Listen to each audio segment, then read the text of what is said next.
Are we good to go? All right. Molly Kassouf, welcome to the Passion Project. Thank you. I'm so happy to have you here. Thank you so much for coming. Yeah, I'm happy to be here. Super fun. And we were talking offline that we had Ethan Wayne right here, and you're like, oh, I bet Finn was laying right there. Yes, he was. So we'll talk about how you know Ethan. Okay. People might recognize, if you're watching the Grit Series hats, that gives a bit away, but we'll talk more about that. But Molly, what's really fun is we were talking offline. I'm like, gosh, we've never met, which is, I find hard to believe. And you're like, no, we've met a couple times, but in different circumstances over the years with school stuff and whatever. But that kind of gives away that you are a local. We'll talk all about how that has come to pass, because it wasn't always the case. Mm-hmm. But really, really fun, great person to be here. Like, you're the perfect representation of who the Passion Project is kind of created for. People that do really cool stuff, and good stuff for others and for the community, and that's totally you. But what's fun from an introduction, let me just do a quick intro and then we'll jump right into your story. Okay. But Molly is, the way I see it, a mom. We'll talk about that. A prolific endurance junkie and adventurer with so many accomplishments, whether that's the right word or not, but so many races over so many years of doing badass things in nature, super cool. I really love it. And then even, I know you've done some mountain bike stuff. You're a big hiker. When I say hike, it's not like, oh, we're going for a hike. Like, we're going to go to that peak, at 12,000 feet. Lots of cool outdoor stuff like that. I think you've done an Ironman or two. A half iron, yeah. A half iron. And a few sprints. Gotcha. And on your Instagram page, which we'll talk about, you even say a gazer. So I'm guessing that's like a stargazer, because you're out in nature quite a bit. Mm-hmm. And then there's just two other parts, and we'll talk about your social media, because that's actually where I know you more from than I do in real life. Right. But always a big smile and always a trucker hat. Always. A great combination. Gotta block the blaze. Gotta block the blaze. Yeah. Perfect. Today, you're also a race director for the John Wayne Cancer Foundation's Grit Series, which are all the runs, which are amazing. We'll talk about. I love that. This is my hat right here. I definitely am a supporter and believer.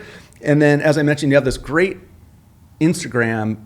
Your posts are what Instagram, I think, should be. Super healthy. It's like community, athletics, outdoors, smiles, friends. Like, it's all cool. It's not a bunch of fluffy marketing stuff, other than come do this badass race with us out in Pioneer Town or wherever else. But I feel like I know you. I would say that your Instagram is, for me, like a success story of what Instagram and social media could be if it was all authentic, real stuff. Awesome. That's the way I see it. And that's why we're here, because I love hearing that. It's fun. I mean, and we were talking a little bit, like, we are 1 degree of separation in so many ways. My wife, Randy, who you know, is on a road trip with 2 girls that you know. Yeah. Murphy Cargis is one of the principals on the studio. Murphy's back here. You grew up with him and his sister. Yeah. It's a very small town. Yeah. Right? Very neat. Small. Very small. And again, the Passion Project for me, and why we're here and why you're the perfect fit for it, it is my opportunity to talk to really cool, rad people doing really cool, rad things. And that's you. And yeah, I only know a bit of it. Like, I know, and that's kind of what this is all about. I know from like the race stuff on, your running and all this, but I always wonder, how does somebody get from where they started to where they are today, especially when you're like, it's one thing to go through life, but another one when you make decisions to do big things. When you're like a super prolific endurance athlete doing lots of 50-mile stuff, I want to know why. Like, I want to talk to you, because that's the stuff I love to do. And then getting into running organizations like the Grit Series runs, and I think you did some others before it. So that's what's super interesting for me. And the goal, as I always say, is like, my hope is somebody listens to this and go, oh, I didn't know that about Molly. That's the hope. Oh, I'm sure. And sitting here today, just at coffee earlier, I was like, oh, hold on, I don't want to know. There's so much cool stuff. Yeah. So that's my opener for where we're going today. Is that cool? Yeah, absolutely. Awesome. Yeah. Okay, so you had shared with me, and actually you were talking to Murphy. I was like, oh, I didn't know that you grew up here, but I don't think you grew up here. So let's talk about where you started, like where did the family come from, and then we'll go through the path. Is that cool? Yeah, awesome. absolutely. So where'd you grow up? Well, my family's from Wisconsin, so I was born in Wisconsin. Is that land of the lakes? Yeah, cheeseheads. Cheeseheads. Go Pack, go. And I lived there till I was 10, and then moved to California. To Irvine, California. My parents split, and one went to Southern California and one went to Northern California. Oh, wow. So I ended up in Irvine and went to school there until I was a freshman and then transferred over to Newport. So from like 10 to 15, I was in Irvine, and then from 15 on, I was in Newport Beach. And you went to which high school? University High School. So you went there, even though you moved, you actually continued to go to school in Irvine. And so when you moved from Irvine to Newport, just because we're sitting here at the Newport-Costa Mesa border and Newport Harbor High School is 1 mile behind us, where did you guys live? We lived on 6th Street in Newport. Oh, down to the beach. In the Balboa. Awesome. And the yet, good old the war zone? Yeah, the zone. Well, it's definitely the zone. Balboa, yeah, zone. Got it. So why continue to go to high school in Irvine as opposed to moving to Newport Harbor, which was far closer than It was Dry? hard. I bet. It was hard, yeah. It was just, you grow up and, you know, from elementary school to junior high school, you just bond with your friends. And I had such a great group of friends that I grew up with. And those are just like years that you don't want to let go. So we, to this day, we're still as close as we were then. That's All awesome. my girlfriends from my 4th grade class I was just with them on Saturday. So it's something that you just, when you know, you have a good group of friends, you don't want to let go of that. Awesome. So, Well, and we're really fortunate out here that lots of people go away and migrate back at some point. So similarly, a lot of my closest friends today, I've been friends since I was a little kid here. So very fortunate. It is nice. But living on 6th Street, were you, like what, so before we get into that, what was, you're growing up, you're going to school there, what was, I think you have brothers, is that right? I have an older brother, and then I also have a younger brother and a younger sister. Oh, you do? Got it. And what was family life like? Were you guys like an outdoorsy family? Were you So I lived with my mom and my stepdad and my older brother and my younger brother. And I'm 10 years older than my younger brother. And my older brother and I are only 18 months apart. And he was out and about. He had done some modeling. He had traveled to Europe and Japan, so he was gone a lot and may have gotten himself into some trouble too in those years. None of us got in trouble in those years. No, yeah. So, so my younger brother was 10 years younger than me, and my mom worked full time. She worked at College Hospital. She was a nurse, but then she started writing programs for chemical dependency units. Wow. So she opened College Hospital and then also Hoag Hospital. So she was at Hoag for years. So life for us was I went to school and then I would help with my younger brother because he was 5. Wow. And so he went to Newport L. And so I'd go and pick him up and bring him home because my mom worked the 3 to 11 shift. So we were very much family, but it was very blue collar, very worked every day, and that was our Got it. life. And how did you get to school? Because I'm guessing from 6th Street on the peninsula in Newport to University High School in Irvine is a We had to haul. be driven at first until I got my license. Got it. And then it was just like, oh yeah, you get to drive. I was so excited. I can imagine. And living on 6th Street, it's come up in here before. The elementary school down there, right on the beach at 15th Street, Newport Elementary is probably, it's got to be the most premier school in the world, if not in our country. It's pretty right? amazing, yeah. Yeah, that would be a good My spot. little brother went there. He was really lucky. On the sand. I know. I don't want to foreshadow it too much. You said that, oh, no, I won't. I don't. I really want to ask this question, but I'm going to wait. So what was growing up like? So you're taking care of your younger siblings, mom's working, you're commuting to school. It was the same old. I would work. I did like, I think my first job was down there at Studio Cafe. Oh, I remember it, down by the pier. Down by the pier. I was a hostess. So that was my first job. And then after that, I think I got a couple other little jobs here and there. And then just living in Balboa and working. And then I did a couple detours where I moved to Colorado for a little bit when I was 18 to work at a restaurant, or it was a bakery in Fashion Island called the Sweet Life Bakery. Sure. Which was like the only... The biggest the cookies best, in the world, right? The best place ever in their sandwiches, and oh my gosh, it was so good. But for a little bit, I moved to Colorado, and then that's kind of where I started feeling like, okay, this is my place. Why? The mountains. The mountains, the weather, the openness, the people. it just was in my.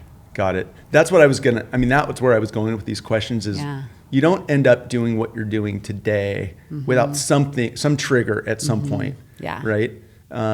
It was amazing. What took you out there? Did you have an itch for that, or was there something else that took you out there? No, it was the job. Like they had one in Fashion Island, and then they decided to branch, and they went out to open one in Vale Village and in Lion's Head, which if you know that area. Yeah. So me and another girlfriend got hired and shipped out and it was a lot of fun. How long were you out there? I was there for a year, and then I came back. But I was like, I'm going back at some point in Colorado because it just felt like more your zone. Cup of tea. Interesting, and that's held.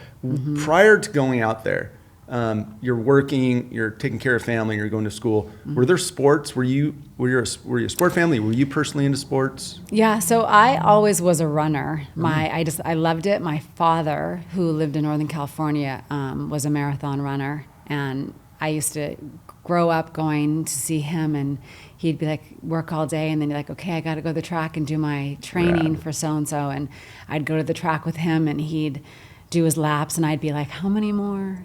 So watching him going around and around, and then we'd always get a treat at the end, like going to the liquor store, and I got like Calistoga sparkling water and Red Vines licorice. That's a treat? Oh, you can't go wrong with that was my treat back then. So he kind of, introduced like seeing the running, and it came natural to me. I like to just kind of do things on my own. I never once played a team sport, which is weird because all of my friends were like soccer, but I ran. Like that was just my thing. When did that start? How old?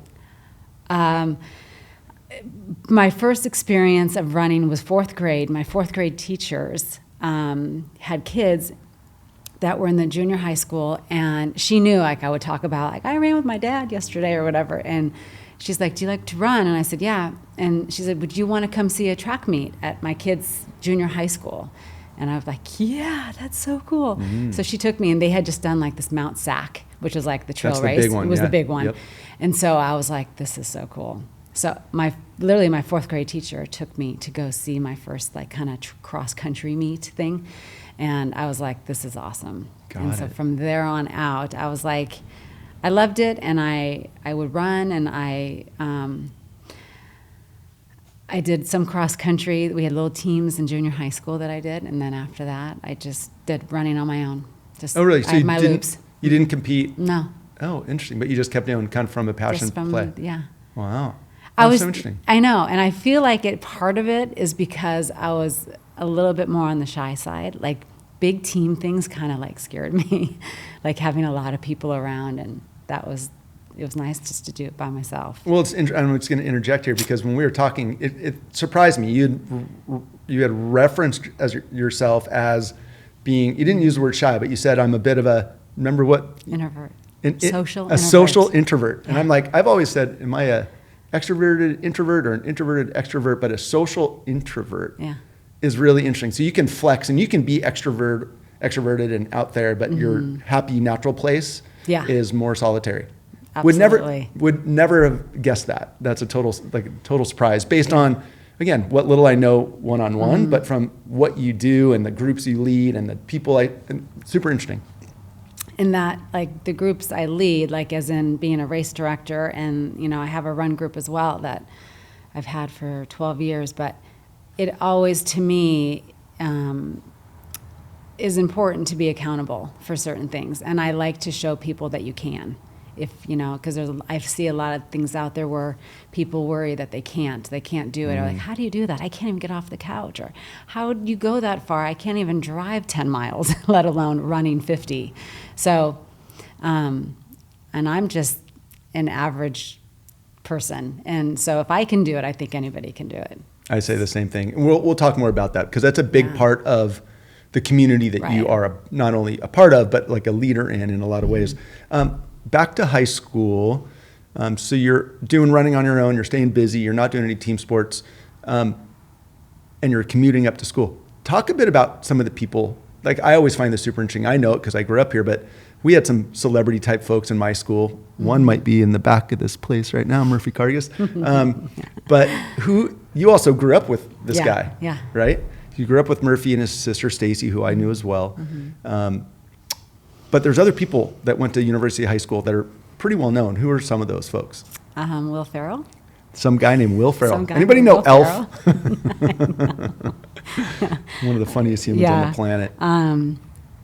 Zach De La Rocha from Rage Against the Machine. Which was, at the time, was one of the best bands ever. And you're like, hold on, he's from Irvine? Like the most kind of sterile community in this complete not anarchist, like was so incredible. Yeah, it was. I found that one hard to equate. We had this thing back in junior high school where it was art class, but our art teacher also had, there's a music teacher, and they combined, their classrooms combined, and I actually think they were dating, the teachers, looking back. And one taught art and one taught music, and music was a big thing. We had a big rock show every year, and I remember Zach playing at the rock show. I did a Michael Jackson dance. Totally. Can you get up and do that real quick? No. I did it with like 3 other girlfriends too, which is surprising that I actually did that. That's so funny. So it was, I had great elementary, junior, high school years and high school, but Irvine is a very interesting, it's not what it is today, and that's not saying it's good or bad. It's just, to me back then, it just seemed like it was so easy. We had green belts that we could go around. We could get from somebody's house without going once on a main street. Playing out and literally like going in when the street lights went on. I mean, I was not a TV person. To this day, I'm not a TV person. I would just go run. I just go out, and it was like, going out and go swimming or go running or go playing in the tag or whatever it was. We had a great area that we lived in Irvine. So great. I mean, I would say the same thing. Growing up, I mean, I was only a few miles from you. Growing up here was the exact same life, and I was the same person. I wasn't a TV guy. I was going to be out on the bike or going to do something. Again, I always say that in hindsight or in reflection, I haven't changed that much. What I do now, like you starting to run 4th grade, I was taking off on my bike at 4:30 in the morning when I was 11 years old, and it hasn't really changed. So isn't that interesting how that happens? But it's so nice because you can do that. Like that, it's up to you. For sure. You just can go out the door. Yeah, and I like to, or a lot of people, to your point, like, what? I couldn't do that. Why do you do that? No, that's the fun passion we'll talk about. You're in high school. You end up going to Colorado for a year, but did you have plans for post-high school? Like, did you have... I didn't go to college. You didn't go to college, okay. No, and then just working and wanting to, it's kind of funny, but my number one goal in life was just to be a mom. I could not wait to be a mom. Like I wanted to start a family and have kids, and that was my goal. That was the same as Randy. You and Randy are kindred spirits in that. Thank goodness. And I, thank God I was able to become a mom, and to me it's a blessing and it's a gift. And but that really was it. I knew I wanted to do different things, but I really ultimately just was ready to be a mom. Got it. So what were some of those different things? You're like, let's not, because that'll come together. You want to be a mom. How old were you when you got married? 28. 28. Mm-hmm. So you didn't get married super young, even though that was your goal. Yeah. So what were you doing between high school and getting married and becoming a mom? Did you stay in Colorado more? Did you go back after that year, or did that, what? No, I just was working. I worked at Hoag Hospital for like 4 years. I was in the transport department, which sounds kind of funny, but it was the best job that you could have done at Hoag Hospital. Really? I don't think they have that job anymore. But what's the transport? You transport patients all over the hospital. Like we would have an office, and then we'd go in and grab a slip. Mother and baby unit. A mom's being discharged. They need you to take the baby out. ICU. Somebody's being transferred from ICU to CVICU, or the ER needs somebody to transfer them to surgery or whatever. And I'd be like, yes. Like those are just kind of the cool little things. And again, it was like me pushing the gurney. Well, it's so funny because these days we all have our Garmin's or whatever's on, and we're counting our footsteps. Back those days you weren't. I did around Hoag Hospital. Oh man. But was that why it was fun for you? Because you got to cover miles? Yeah. I loved Super it. consistent. But then again, I also like got to just meet people and hear people's stories. And I always, though, have been a caretaker in just my person. Like, a lot of people have nicknamed me like a mama bear.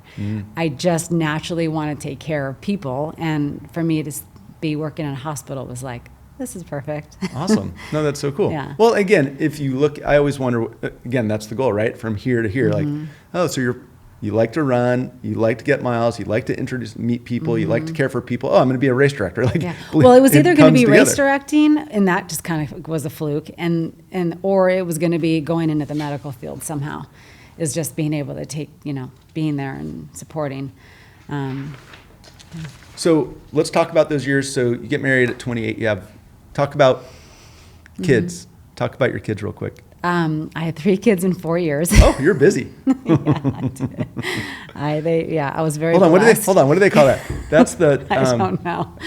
Irish Crazy? triplets. Irish Crazy? triplets, like back to back to back. Yeah, back to back to back. It just so happened to be. I was lucky again that I got to be a mom, and I married somebody too who I had known since I moved here. So he also lived in Irvine, and so we grew up together. So he and I met when we were 10 years old. Wow. And then he, same thing, moved on and rekindled again, and after high school. He went to school in Colorado, and then he came back, and then we started dating. So we started a family, and I had 2 boys and a girl. My girl's in the middle. They're 24, 22, and 20. So they were busy, and I was very busy. Like that, I feel like that was also kind of such a different time in my life. You're just trying to figure it out, like being a parent. But it was so awesome. Were they into team sports and such? You name it. Yeah. So you went from not playing any to having 3 kids within 4 years apart. So your weekends you were not running, and you're driving. Well, yes and no, but I was running. I was running like at 5 a.m. Like I would just get that run in, and then I'd be here to take the kids to school by 7:30. So so they were in every sport, from club soccer to football to Pop Warner. They played it. Swimming, junior guards every year, Yep. all of them, the gear, each of the backpacks, like getting them down there, praying they get home safely, on the ferry, and all those days it was definitely rewarding. It was really cool. You also said that offline you told me that you were super active in the schools, like you were doing everything to Team support mom, them. room mom for every one of the kids. Which is crazy to look back at, but it was awesome. It was great, and I was lucky that I got to do that. I was a stay-at-home mom, so I felt like the next best thing for me was to be also in their schools and seeing what was going on and helping however I can, because I can't imagine being a teacher. The teachers are like amazing. Yes, the fact that they have classrooms with all these kids, so at least I could do to give back was being able to be a part of my kids' school and their classroom, and then I started getting a little more involved in being the fund president and being in charge of a big fundraiser. The fun or the fund Both. president? It was fun, and then it was the fund. So that was it was a big fundraiser that the elementary school did once a year, and it was the biggest fundraiser the school had. Which school? Mariners Elementary. Yep. Yeah.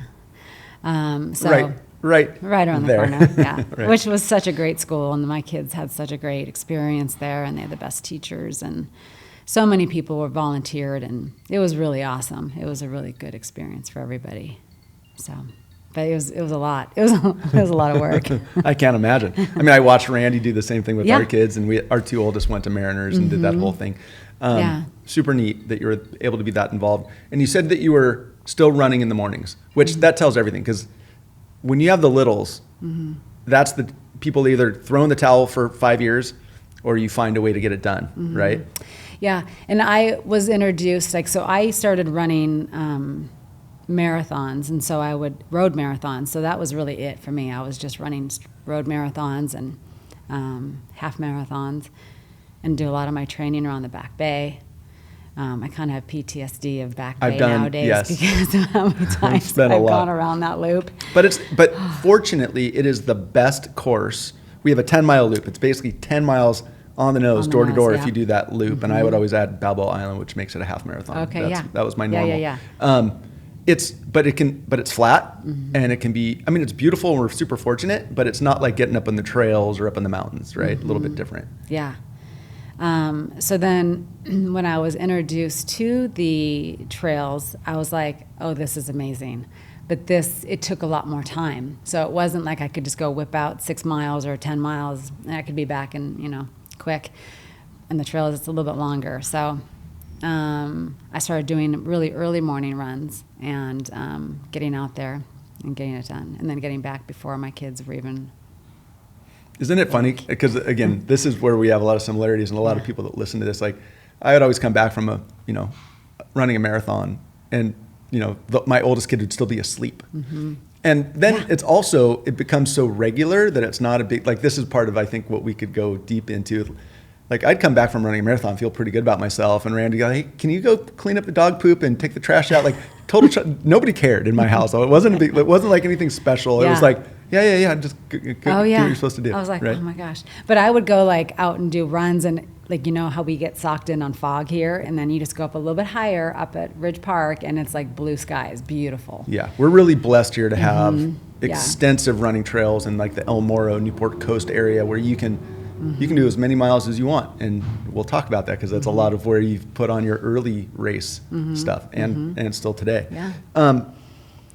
Talk more about when you really were able to, I guess, were you able to continue to do all the marathoning all the way through with the kids while you're juggling all the fun and fundraising and the team moms and all the sports? You were still powering through and doing races on the weekends when the kid got it. I did a lot of the training. In the And dark. then I did all my long runs on Saturday mornings. So if I had to split that up, I would, or I would just start really early. And I had a good group of people that I could do it with, like 2 or 3 other girlfriends would join me. Like if we had a really long run, just so that you're not alone in the dark. Yeah. So tell me about, again, now we're going to more, I'm just weaving through, but when you bring that up, like, tell me about what it was like for you when you would go out on a Saturday morning, do a 20 miler or whatever, like, tell me about what that is to you or does for you. Like, this is where some people, if they don't do that stuff, because as you mentioned, Amir, like people go, you're doing what? Why? Like how? I can't. But for those of us that do that stuff, tell me what it feels like when you go 5 a.m. and you're going to go run 20 miles with some girlfriends. It just feels productive in setting your mind to doing something and doing it. So for me, like if I knew that I had to be back because I had a 10 a.m. soccer game and a 12 o'clock soccer game and we had to divide and conquer, I knew that I had to be back by so-and-so time. So it was like a challenge in a way. Like, can I go get that run in and get back in time and shower? And I always knew that I could sit on the sidelines in my chair. I could relax. Get your coffee on your way. That's where I recovered. For sure. Sitting along the sidelines of the soccer field. But how much better is it when you're like, I'm going to be at soccer games all day long, but you're like, I just packed a 15 whatever it is. Yeah. You're like, I'm good. Everybody else is like tired with their mimosas in a Yeti cup. Totally. And you're like, I just packed one. So that's the best. It was awesome. Good for you. It definitely made me feel good. And then, so you're doing this. What were the kind of events that you really had your eyes on? Like where did you start getting really into doing, you said you're doing some road marathons, but it's evolved a lot from there. Talk about when you started to change your vision or goals or whatever in running. Well, when I started running marathons, I always did it for a cause. I didn't just do it. With road marathons, you can do like leukemia and lymphoma. You can do American Cancer Society. There's always there's someone to something. raise money for sure. Yeah, so I always knew I wanted to do a marathon, but then like the training for a marathon, I was thinking, oh my God, I got to do how many miles? I got to train for how long? So, and then obviously, but I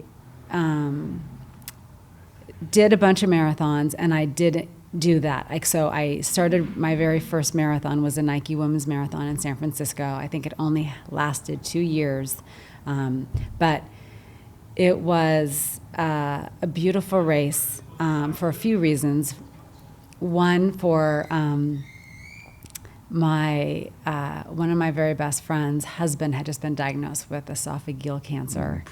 And I was like, okay, you've always wanted to do one, now do it for a reason. And so I decided to sign up for that. And then I also had a cousin who had cancer. And then I also had another friend that I had gone to high school with who also had cancer. So I had 3 other reasons why I should go do it other than for myself. And I really wanted to do a marathon. So I signed up and I raised money and I showed up and I did the race, and it was super, super cool, super rewarding. And it was just nice to do it and being able to talk about it afterwards and feeling like you accomplished something that you really wanted to do. Because sometimes, running can be like selfish. It can be just like, you and wanting just to get, but then at the same time, if you kind of mingle it with something else, it also keeps you very accountable for what you're doing. Like, yeah, suck it up. You're not, going through chemo treatments right now. There's a lot of people that would rather be running right now than what they're going through, right? I would do anything to not be where I'm at, to be where you're at right now. So I always would just remind myself of that. And so I started doing that, but I started training. How was that first marathon?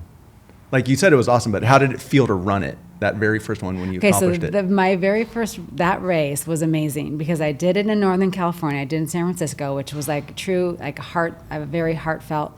My dad was a runner and did marathons, and he was able to be there, although he couldn't run, but he and my kids and my ex-husband and my parents and my uncle, they were following me throughout the course. Like, all of a sudden they'd be there, like on a corner in the city. And I'm like, how did you guys get here? Like, so my first experience was a pretty cool experience. And then I had a girlfriend that jumped out and found me like the last half marathon, and she had was at a business trip, and she took my mom's tennis shoes, which were like 2 sizes too small for her, and she put them on to kind of run in the last half, because I was dying. That last I was killing it the first 20, and I'm like, this is amazing. I was like, and then the last 6 was like, what's the old marathon analogy? Where does the race start? At 20. At 20. Yeah, it was like, what just happened? Wheels came off. Like, oh my gosh, Molly, this is brutal. But then in that marathon, the San Francisco firefighters are at the finish line, and they're holding a silver platter, uniformed, with Tiffany boxes, the little blue Tiffany boxes. Come on. No, that was your medal. Was Wow. the Tiffany necklace. And I blazed right past them. Oh, you did? I was so distraught. Oh my gosh.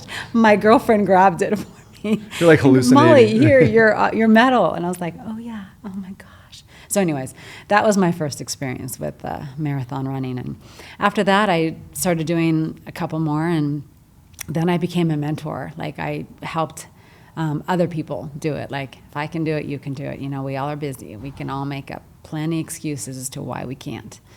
But so I started doing that, and then that's kind of where I was like, oh, this is really cool. You could kind of meet people and learn about people and just give them a little extra inspiration. Sometimes that's what people need, is just inspiration, because they don't have it anyplace else. So that's really kind of where I felt that, and I was like, oh. You found your calling in it? Mm-hmm. Oh, that's so great. Yeah. Let me just touch on something you said. When you were talking about doing marathons for a cause, and all the pieces of it, it gives you extra accountability, extra motivation. It definitely is gratifying to know that you did it for others and did something good, because endurance sports can be inherently very selfish. But the words and the language you just used, you know Keith Minomitsu. So Keith Minomitsu started the Ocean of Hope campaign, which I ended up paddling with him, and I ended up running it. And I had a woman in here named Amy Spector that ran it. So for 20 years we had it, but it all started under the guise of doing something big and hard for others that can't, and raising money through it. So the whole mantra, everything we did, was exactly what you were saying, and the reasons why. And when you're out there and you're hurting, and Mike Rogers, who was in here, talked about it. He goes, when he did Paddle for the Cure for Hogue. Oh, okay, yeah. Mike talks about, he's like, I was dying out there. Like my arms wanted to fall off, and I was thinking of all the people up in ICU that are waiting on me and watching. And he's like, I can't not stop. And it's really powerful, and it's a great way to add something much more impactful to this kind of naturally selfish thing, right? I love that. Thanks for sharing that. Really, really cool. Yeah. And then for you, you take it a lot further, because some people go, oh, I ran one marathon, I'm done, once and done. You're like, not only am I not done, I'm going on to mentor people, but you turned it into, you kept scaling up. Talk about some of what scaling up above, beyond a 26.2 mile run looks like. Well, and why? I remember hearing, like, during one of my training runs for one of the marathons I was training for, somebody said, have you heard of that guy? His name is like Dean Karnazes. He runs like the ultra marathon man. Like 2 of them or 3 of them or 4 of them. And I'm like, what? That's not even possible. People don't even do those things. That's crazy. And I don't know. Then it kept like kind of like stirring with me. Like, really? Do people really do that? Did you read the book shortly thereafter? I did. And then I started, a couple friends of mine offered or wanted to do this relay race. And it was up in Calistoga, California.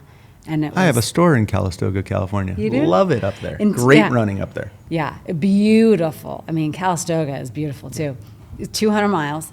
And hold on, what? Oh, this is the relay. Yeah, it's a relay. I did it by myself. Just kidding. I'd be extra impressed. No.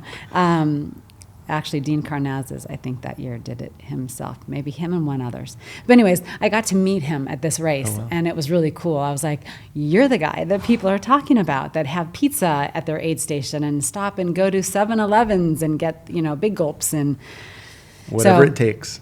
Whatever it takes. So it just kind of started, and then I decided that I wanted to do a 50K.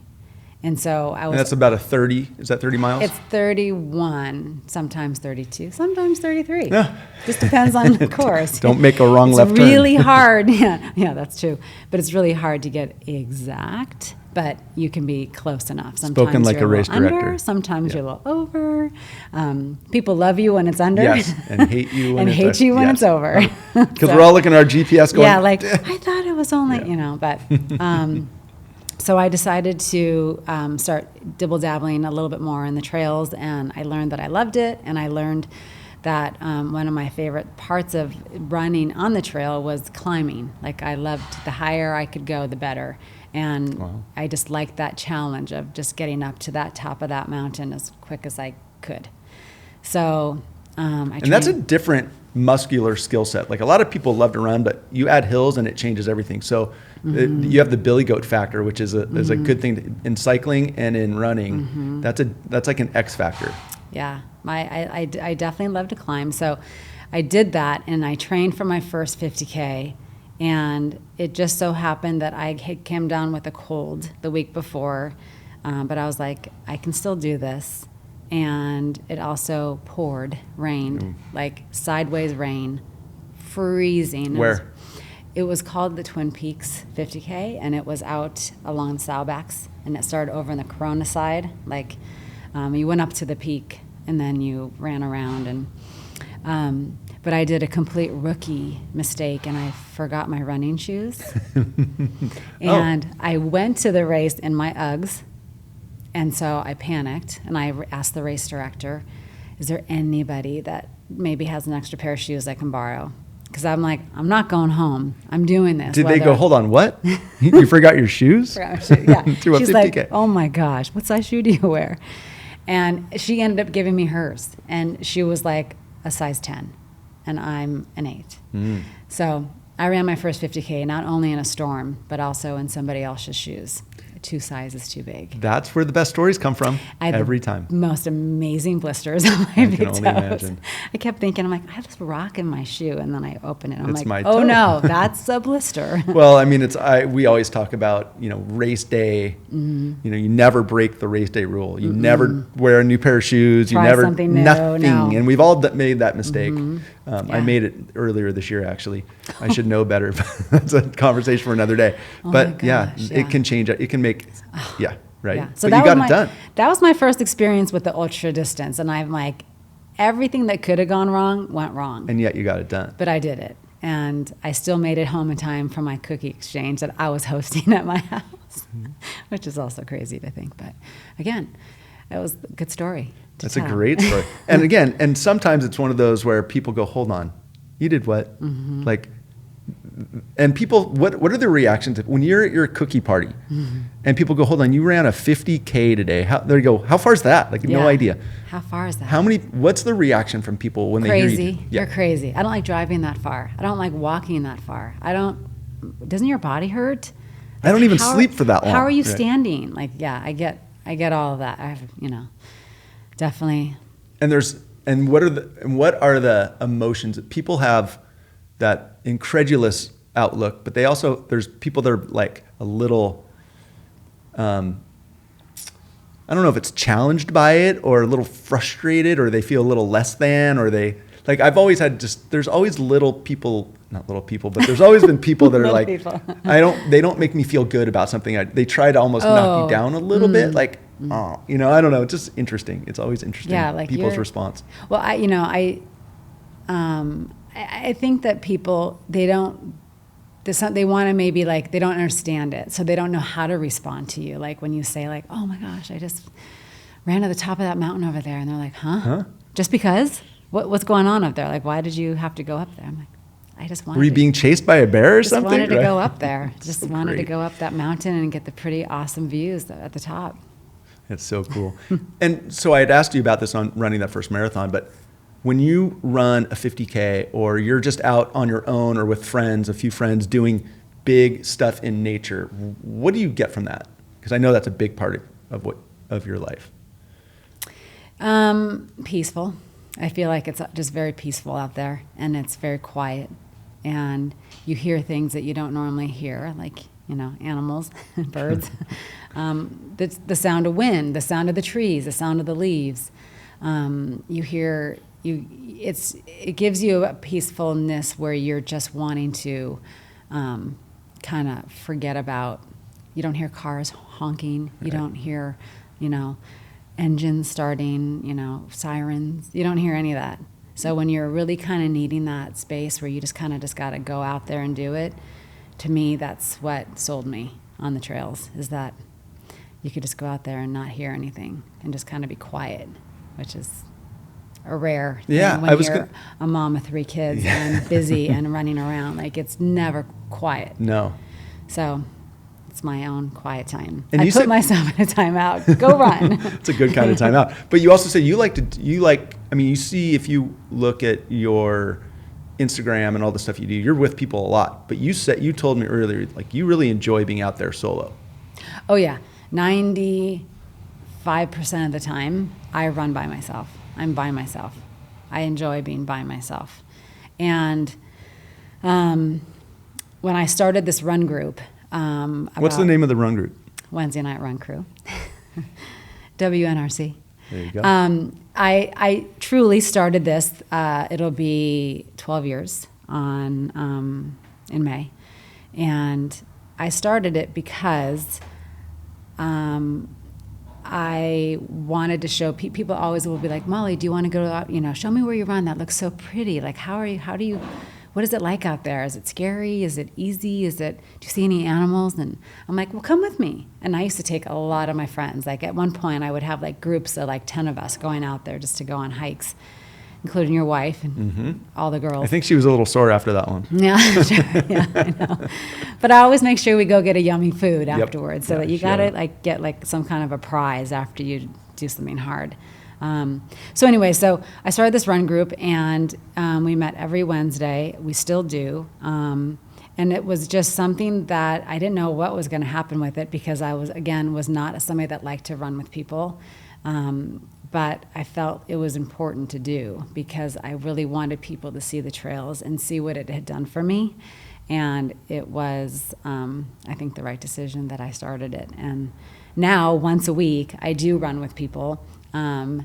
And but the rest of the time it's usually myself or one other or Got it. whatever. Just because to me, when you're running out there on the trails, it's my therapy too. It's like where I go and kind of work through things and whatever it might be going on, where I just need it to be quiet or whatever.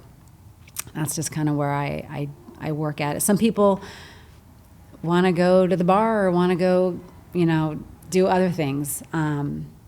But that was where I felt it was the best place for me to go, was just out and being on the trails and show people that they could do it too. So great. Well, and you had mentioned that you loved a mentor and you started that. So that seems to be consistent through you as well. I mean, you could interject water into where you said trails or running, and that you just described my life. Like I'm out there for the same reasons, because we take for granted.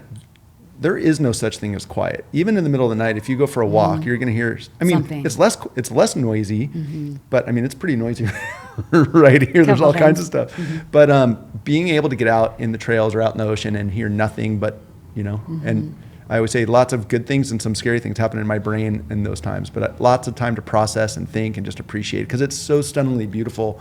Like where you're running up in the hills, you can see me paddling out in the ocean. I mean, it's stunning. Yeah, and a lot of people, it's like the fear of the unknown. They don't know, and they don't know what it's like to be out there on the trail. So, also at the same time, my kids now, when I was starting to dibble dabble into these trails, my kids were in school full time and they were gone and they were busy, and other than working in the classrooms as much as I could, you're only limited to like an hour, per kid. So that was only 3 hours of the day. So, and I had some friends who had died from cancer, and I had my own desires of still wanting to inspire and kind of let them merge together. But I was trying to figure out how I can do this. Like, how can I do this? And then I started doing these races and myself, like my own races, like running races, like that first one. And then What were those called when you started doing those running races? My first ultra. Oh yeah, well. Oh, so my first ultra was Twin Peaks, and then and then I did the North Face, which was another one up in Northern California. I mean, there was a bunch of them that I have done over the years, but it was basically at that point where I was like, I train so much in Crystal Cove. I'm there all the time, like all the time. Maybe I should do something here. Like maybe we should try to get something. And I was running here and there with Molly, a friend of mine, Rigdon, who is a part of the John Wayne family. And I was like, I think I'm going to maybe do a race out here in Crystal Cove. And she's like, you want some sponsorship? Do you want sunscreen? And I was like, oh yeah, I didn't even think about that. I think I need some sponsors. And at the time, I was also Lisa Lee and Ted was very involved in Oakley. And he's like, I'm going to sponsor you. And so that was like, okay. Wow, you have all of a sudden you've got a thing. All of a sudden I was like, I got to do this. So I approached them, and the lady's like, what do you want to do here? You want to do a 50K? How far is that? Do you have enough trails here? And I'm like, oh yeah, we can do it. So that's literally how that started, Whoos In El Morro. And so say that again, Whoos In El Morro. Where did that, so it's WHOOS. Where did that come from?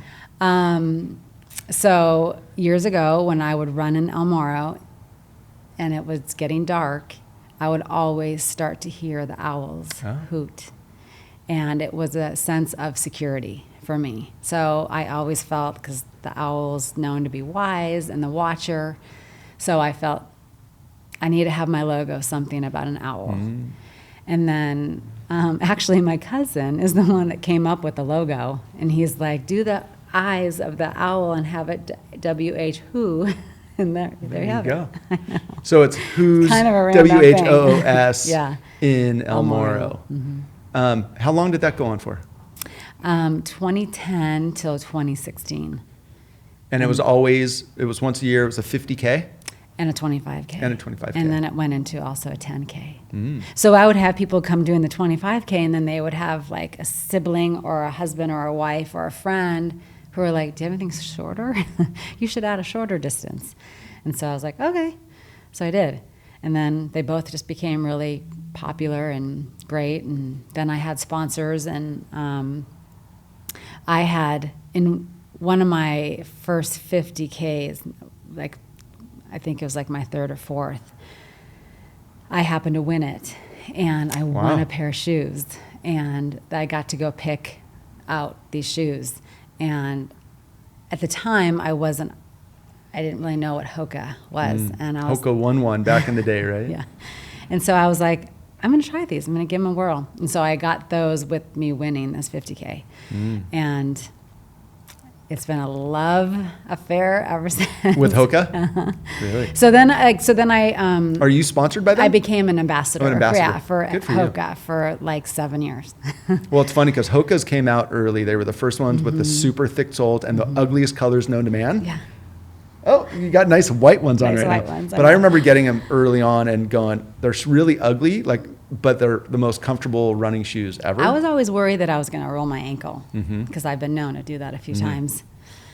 When I get injured, I get injured. And typically it's usually me doing that, rolling my ankle and breaking it or tearing some ligaments and tendons and Never fun. all that good stuff. Never fun. Well, I want to press pause for a second on the race from the Whoos, because I know where it goes next, and we're going to talk on that. But let's. You were just talking about injuries. Talk about, and says what you said. When I get injured, I get really injured.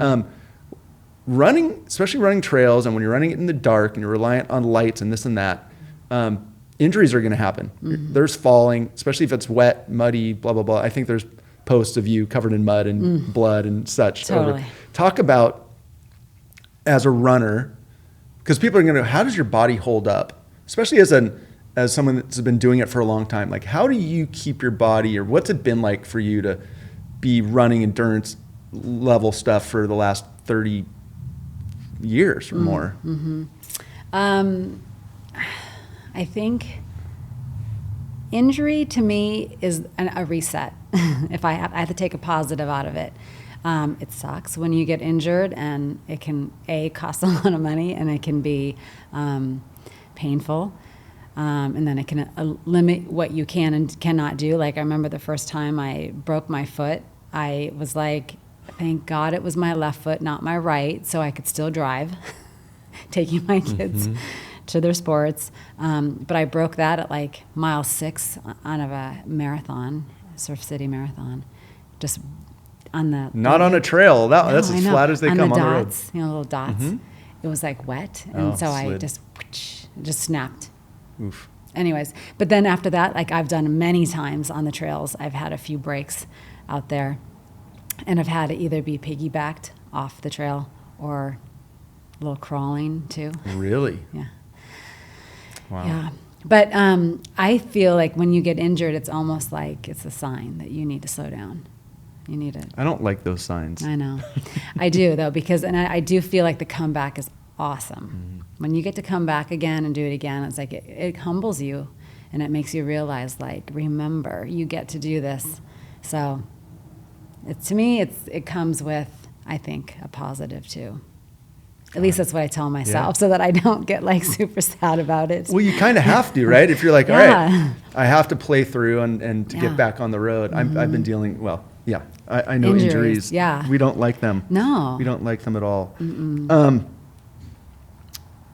And so there's the injury side, then there's the aging athlete side. And as much as I don't like to say it, and in endurance athletes, it's always incredible to see what you can do forever, as long as you don't get too injured.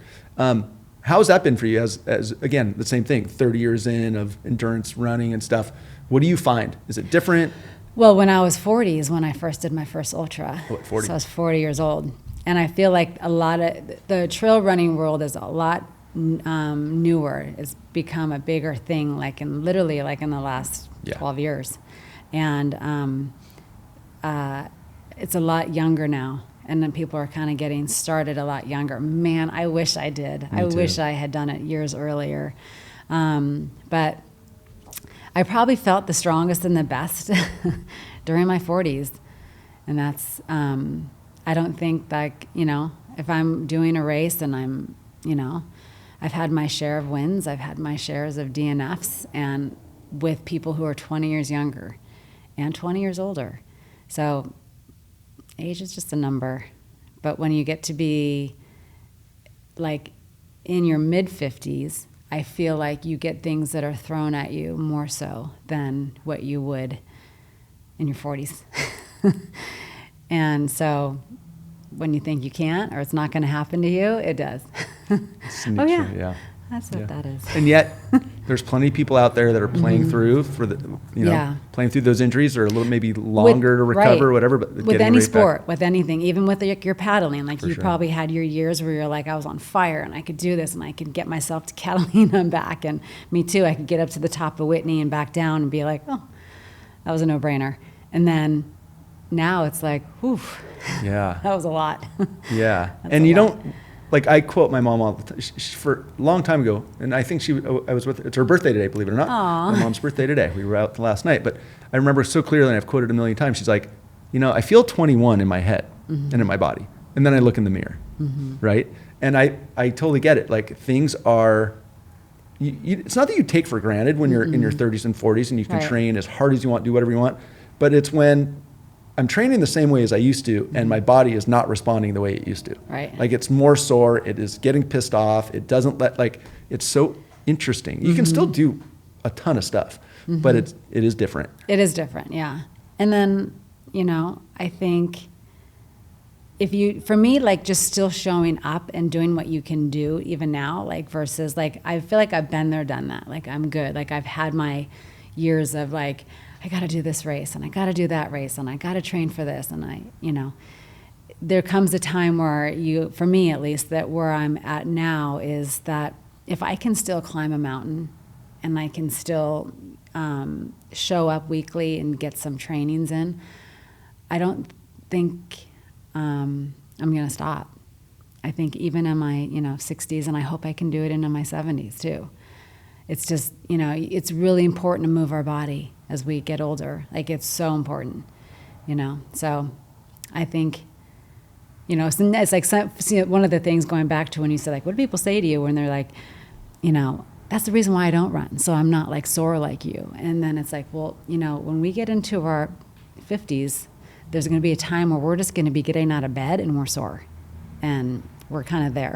Yeah, you have a choice. You can either be sore getting out of bed, or you can be sore running long distances, or training, working out, getting in the gym, and just doing something, just being active, and it's so important. Never stop. Right, that's the key right Never there. stop. I'm right there with you. And again, we're close in age and we're doing different stuff, but kind of on the same mindset. Like never fucking stop. No, but and that's it. Like and we are a very small seniority of people who are doing this. That and then there's people who are trying to get into it because they see like, oh yeah, I think I need to be doing that.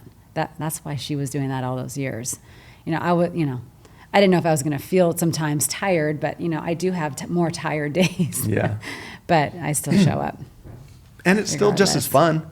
And actually sometimes the accomplishment's a little bit bigger as we have more challenges in getting there, right? Like the older we get, that marathon it's not as easy as it used to be, right? No. And what's funny, because even like when I was doing my road marathons, I did so much marathon running for other people, like for other organizations. Then I finally decided that I was going to try to qualify for Boston, and I qualified. And when I did Boston back in 2018, it was like one of the most brutal weathers that they had ever endured that year at Boston. Everything that could have been bad was bad. Like winds, like 30 miles an hour, and hail, like literally hail. I mean, it was horrific. But because I was an ultra runner, I think that's why I was able to finish it. But at that point, I had said to myself, "This is it. You're good. You're good with the marathon running. Like you don't need to do this anymore." And I haven't gone back. I'm like just gonna stay to the trails. Nothing wrong. I promise you. Marathon running is so painful compared to ultra running.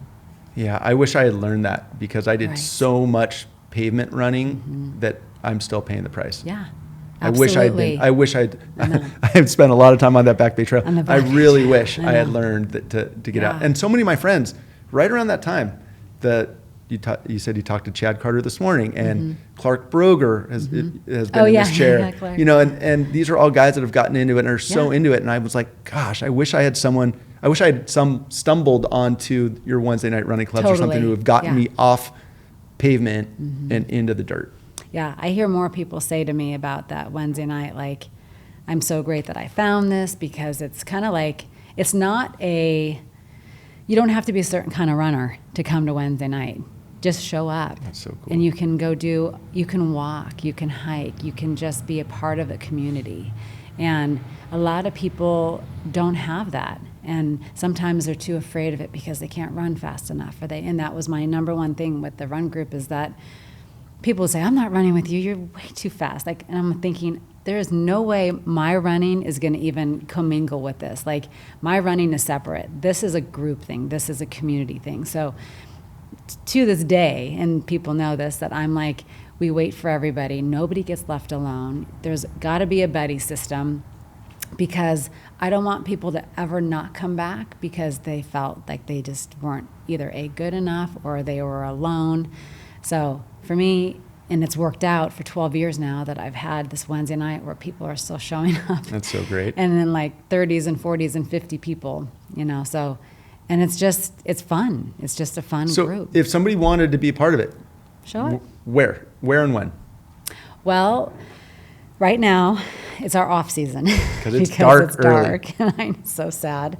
And Crystal Cove closes at sunset. So we move our locations kind of around now. So now, like, we kind of either go into Shady Canyon trails, because they have like a pavement trail and they have a dirt trail that are side by side. Out in Rancho Santa Margarita, we go out to the Arroyo Trabuco trails out there. But from March until November, we are in Crystal Cove. So if they wanted to come then, they just show up at the top of Ridge Park, which is in Newport Coast. At what time? 6 o'clock. Got it. Bring lights? Necessary? No. Got it. No, cool. No lights. There's no nighttime running. Is there a social media or a website that anybody could find the Wednesday Night Run? Wednesday Night Run Crew on Instagram. Got it. Okay, good to know. Wednesday Night Run Crew. Okay, but you just talked about the community. I mean, that is community. And community in running is really taking off right now. Like the Newport Run Club. Are you familiar with it? Yeah. There's like 400 people meeting down at the Ben Carlson statue, Newport Pier, on Wednesday nights, I think. I mean, I think it started with like 10 people, and now there's like 400 taking over the whole peninsula. Crazy. But it's like a super social dating athletic. It's instead of bars, which is so great. There's a different path to meeting people and meeting community, which I love. And you're a big part of that community. And we were talking about. I feel like I'm an old go to that community. Well, or maybe like an IG, like an OG. Been there, done that. But that's okay. But you're a leader within it, right? Yeah. I mean, and you're providing this Wednesday Night Run Club, and you're a driver of the John Wayne Cancer Foundation's Grit Series. So, community is a huge part, and you've talked a fair bit about the why. But let's talk about how did Whoos in El Morro morph or stop? How did you get to where you are today with the John Wayne Grit Series? And what is the John Wayne Grit Series? So I'm going to turn it all over to you. So John Wayne Cancer Foundation became like sponsors for me years ago, and with sunscreen, and just with that, just being as a runner, we're outside and needing to cover up and block the blaze and pay attention to your skin as much as you can. So COVID happened, this thing called COVID. It's a little thing. Little thing called COVID. And it was around the exact same time as Ethan had approached me. Ethan Wayne. Had approached me about, hey, we want to do this race. We want to do a fundraiser for the Cancer Foundation, and I need your help. Can you help me? Can we just talk about this? And I'm like, yeah, absolutely. And so we met, and with Greg Graber as well, and the three of us kind of like tossed around ideas about what exactly it was that they wanted. And Ethan really wanted to do a fundraiser for the Cancer Foundation, a running event, trail event, and he had 3 locations that he wanted me to take a look at. And I'm like, okay, let's give this a 3-month trial, go take a look at these locations.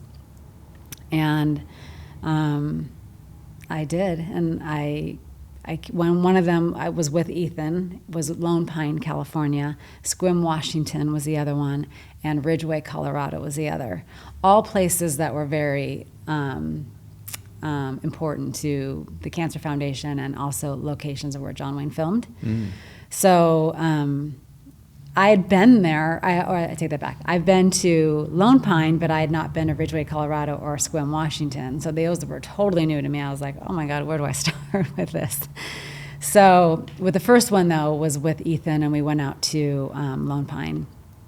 And I knew some of the areas of where maybe we could go run, and then from there, it's basically it was up to me to then look at these areas that I could possibly design a race course. So then once I thought, okay, I can design a half marathon, a marathon, a 5K or whatever, then I would go back to them and say, this is what I found that I can do here. Driving out to Ridgway, Colorado, for my first time ever being there, I drove with my daughter. It was during her spring break, because I was like, how am I going to get to Ridgway, Colorado? And I didn't think about it at the time that it was winter in Colorado in March. So it was, I did a lot of my work was Googling locations of where John Wayne filmed, and then kind of talking to people in the community, and getting to know people slowly but surely, and trying to find locations of films, areas where he filmed, and then coming back and going, okay, this is what I'm thinking about I could do, and this is what I'm thinking about I could do, and that's how it started. That was what year? That was 2019. So right before COVID. It was like the ending of 2018 when we started talking, but the talking went for like 6 months. It was kind of like talking. Should we do? And then it was finally like, okay, this is what we're doing. Take a look at these 3 locations. You have 3 months, and get back to us what you want to do. And so I came back, and I couldn't decide. Because originally it was just pick one spot. One race. Okay. Yeah. Molly, I want to do one race. And so it just happened to be the 50th anniversary of the True Grit movie, and that was in Ridgway, Colorado, and I was like, kind of have to. We kind of have to. I'm sorry. So he agreed. He's like, yeah, let's do it. And so we just kind of like started from scratch. Like, what are we going to call it? What's the name? What's the logo? Everything that you could imagine. We had a so they didn't even have a concept of a name or anything. It was purely just like, hey, Molly, we have this idea. Mm-hmm. Oh, so you were ground level. 100%, total ground level. 100%. Okay. Yeah. And you were indecisive about where to do it. Yeah, I was, because I was like, it was like squirrel. All I could see were mountains and awesome trails. Opportunities. And, oh my gosh, so much opportunity. And just really cool, just a cool vibe that it's in these areas where John Wayne filmed, in these areas where the community, was super excited about, having this event. The cause, is another huge part of this whole thing, is people want to help out, and they want to be a part of anything that they can, which is near and dear to me, because I did that for so many years, wanting to just give back to some. So Ridgway and Lone Pine were our first races, and they were amazing. And then COVID hit.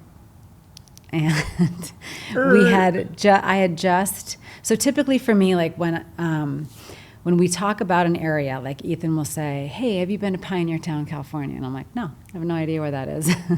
And he'll go, let's go out there, let's check it out. It's a really cool little town. And that's kind of like how we've done things. We've talked about him a little bit, and he'll show me the locations of, areas of where he knows. And then from there, I kind of just take over and try to figure it out and try to do courses. And so right before COVID, I had been going out to Pioneer Town, California, to start looking at doing a race there. And that was interesting, because it was this little town, and if you cough, sneeze, or blink, you're going to miss it. But it's the coolest little town with these coolest trails in this preserve. And one day I was out there and I was like working with, I don't know if it was San Bernardino County or somebody. And then I get this call about like, hold on, we're shutting down. Like everything's shutting down. And I was like, huh? Like, Yeah, the whole world what? is shutting down, right? Yeah. And so everything just got put on hold at that point. And we were just kind of like everybody was like, what's happening? What's going to happen? And then, you know, this thing called virtual came into effect. Everything was virtual. And I don't know what I know I don't like this, but it was what we had to do. But we had our race virtual, our races, those two, Lone Pine and Colorado. And it was mailing out 600 packets to people, their Wow. race shirt and medal after the fact. My whole house It was was full. just goodie I can bags. imagine, yeah. And then stuffing them into the envelopes. And oh my gosh, it was crazy.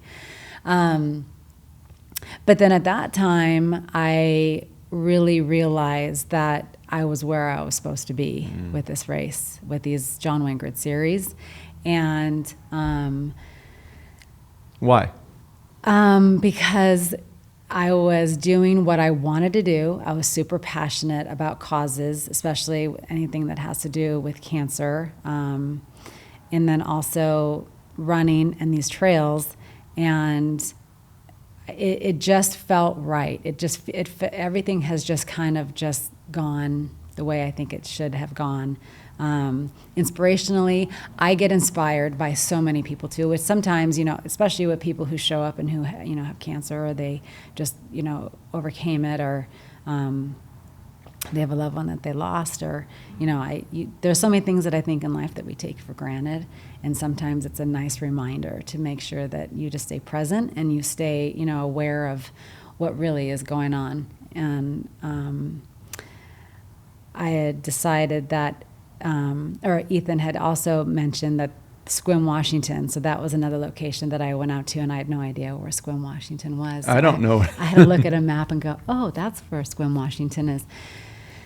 And there's a John Wayne Marina in Sequim, Washington. John Wayne used to go there a lot with his family, and he decided that he was going to build a marina. Wow. So he has a marina. And then there's an RV park, John Wayne RV Park. And it's absolutely beautiful. It's stunning. I flew into Seattle, and then I drove through Tacoma 2 hours, and then I got to Sequim. And then I was like, okay, then I have to start looking and like finding people, like looking, Googling, like Yeah. running groups. And I'm guessing organizing events like that is not a small feat. oh no. No. That is a lot. It's a lot of networking, and it's like, yeah, I mean, you're in charge of everything. Logistics from and sponsorships to volunteers. volunteers to permits. And then you pray the weather holds. Oh my God, the weather. This year we got totally challenged this year with our weather. But, you know, if that's the worst thing that we have to deal with, then we're doing okay. So yeah, for sure. Where are the events, these, like, in 2025, where are the events going to be? 2025, Pioneer Town, Newport Coast, Moab, Wow. Lone Pine, and Fort Worth, Texas. Wow. 5. 5, yes. You're staying busy. Yes. So, but I'm always looking. So we were in Colorado, so we're not doing Colorado, but we're looking. Looking for more locations? Mm-hmm. Wow. Yeah. Magic Wand, how many more, like, Magic Wand, what would it look like? Like one a month? Oh gosh. That's a lot of work, Molly. Careful what you wish for. I know. I don't know.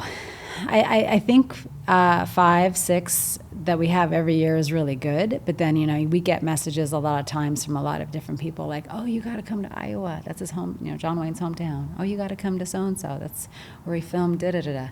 So it really is like about the community. Like the community is number one for us. Like when we come in there, it's like a big ask. You know, John Wayne, we're coming in and wanting to do this race, and we wanting you to help us, or sponsorships, or getting involved.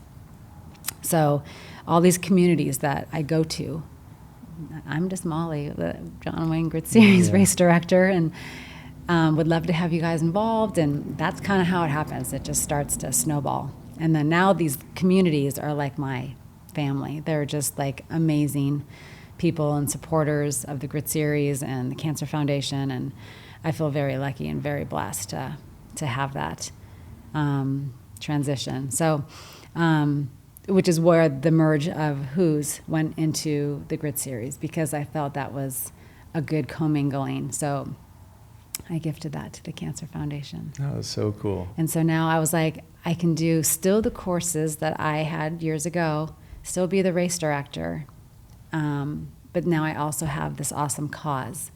And it's amazing how it just has just flowed. It's unbelievable that I get to do what I am so passionate about. It's really a lucky job. But it's also there's a lot there's people always see like oh my God, you look like you're having so much fun. Yes, I do. And I try to make sure it is fun, because I think once you don't have fun anymore, you're going to lose that passion for it. So, but it's a lot of work. No doubt. On site, like you're taking a show on the road and you're away from home, and you have to have everything you need. It has to be with you or accessible, and but amazing. And it looks like, what kind of turnout do you have for these? Like, what are the numbers that you typically have? I'm going to say 500 for this year's. Like, that's where we're going per race, and that's where it's been. Some a little bit more, some a little bit less. But overall, like, we grew 35% in 2024. So we're definitely on the road of moving up. That's outstanding. And from a community perspective, you've built this community of the Grit Series. It's not just a run. Like, you're not, like, there's more to it. So when people go maybe for the first time, what kind of feedback are you getting when they've done their first Grit Series event or their 15th? They say it's fun. They have a great time. They love the vibe. They say it's very positive.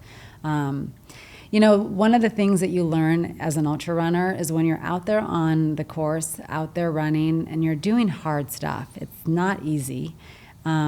It's really nice to have positive people around you and being like, you're doing amazing. I'm so proud of you. Keep it up. And that is what I want people to leave with, is when we leave, not only did they accomplish the run, but they also accomplished feeling good about themselves for doing it. And a lot of times people need to hear that. And so that's what I like that too. Words of affirmation are one of my love languages. So it's nice to have that. So when people go, I did this race, I had no idea what was going to happen, and oh my gosh, it was amazing at the start. It was, great swag, and then so many amazing volunteers out there on the course that were so supportive. I wanted to drop, I wanted DNF. Everything hurt, and they're like, no, you need to just take some this or that or whatever. And that's the other thing that's really important for me out on the course, the volunteers.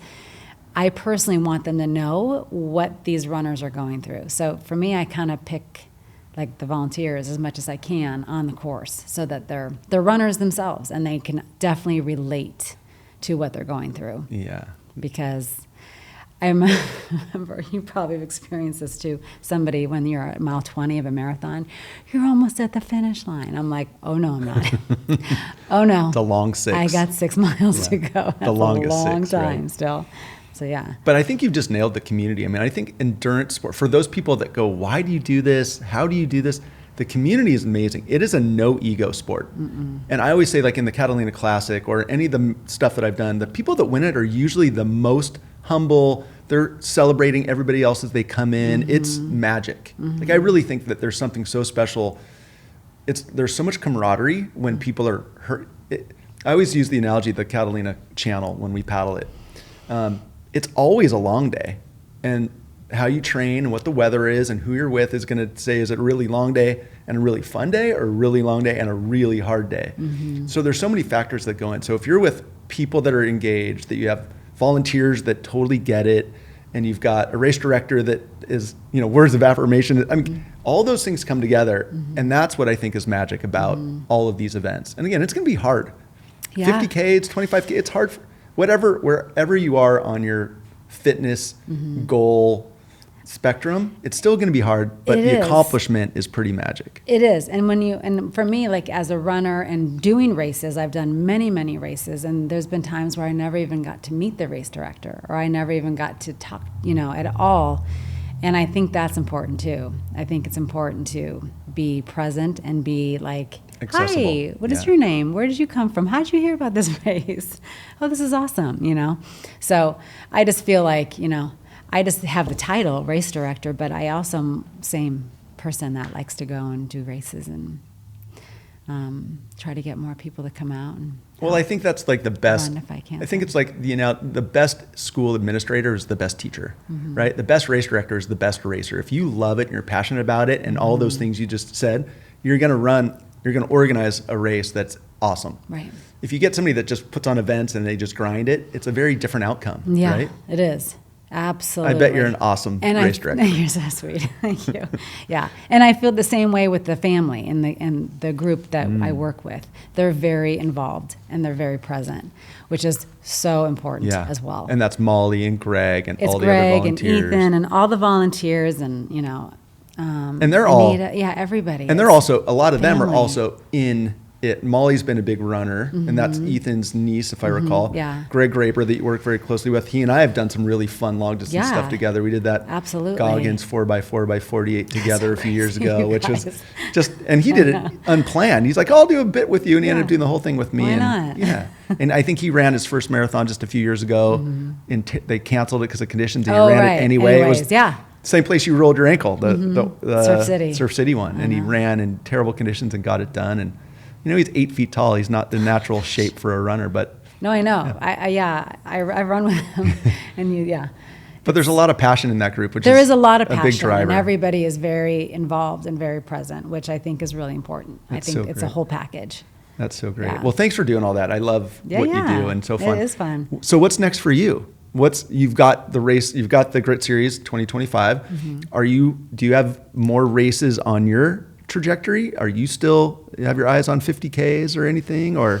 Yeah, I'm currently training for 100K. 100K. How many miles? That's 62. What is it? That's incredible. What is it? Which event? It's called Leona Divide. My girlfriend Kira is a race director as well, and she has a race out on the Leona Divide. Where is that?